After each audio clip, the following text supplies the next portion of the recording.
are so many terms and words used in selling or buying a home that it can be overwhelming or confusing. It's easy for those of us in the industry to use words or abbreviations for things we deal with every day and leave you feeling like a deer in front of headlights. That's a realtor fail. When you look up the definition of the word escrow, it says, a contract, deed, bond, or other written agreement deposited with a third person by whom it is to be delivered to the grantee or promisee on the fulfillment of some condition. What the heck? That even leaves me wondering what that means. So let me break it down to normal, understandable terms. I do need to point out that how escrow is handled can vary from state to state. So if you live outside of California, which is where I'm at, you'll want to check with your realtor on how your state functions for the escrow process. But let's talk about California. The most comforting and important thing I can tell you is that the escrow is the safe zone because the escrow company is the neutral third party. The escrow company can only do what they're instructed and what is agreed by both principals. That means both the buyers and the sellers. The escrow company is a protection for all parties by making sure that no funds or property change hands until all conditions that were agreed upon are met. Now, when an offer is accepted by the seller, escrow is opened with the escrow company chosen, and the buyer deposits their good faith or earnest money deposit. Because those funds are held by the neutral third party, neither buyer or seller can touch that money, giving both sides peace of mind just in case the other party does not do as agreed upon in writing in the contract. For example, sellers.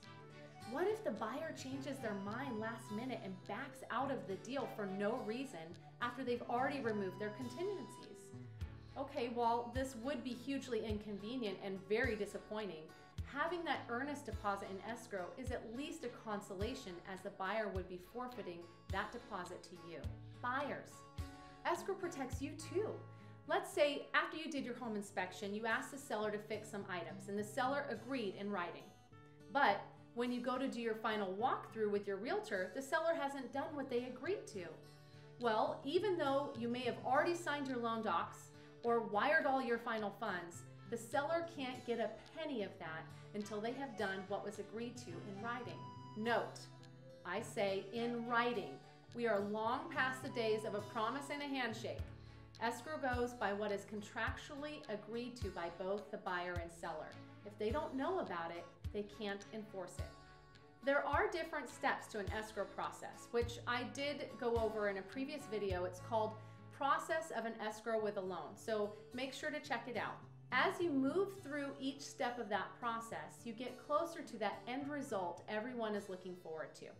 Once all the conditions are met and escrow finalizes the transaction, the final proceeds are given to the seller and ownership is transferred to the buyer.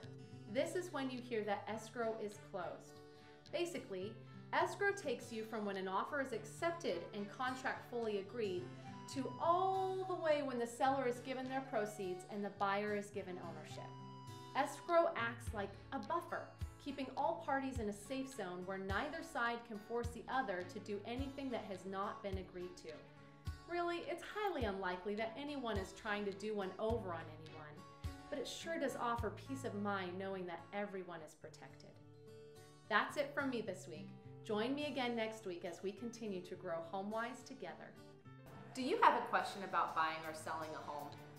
Please like this video and leave a comment with that burning question you have so I can answer it for you. I'm Katherine Materiale. Thank you for joining me in becoming HomeWise. See you next week.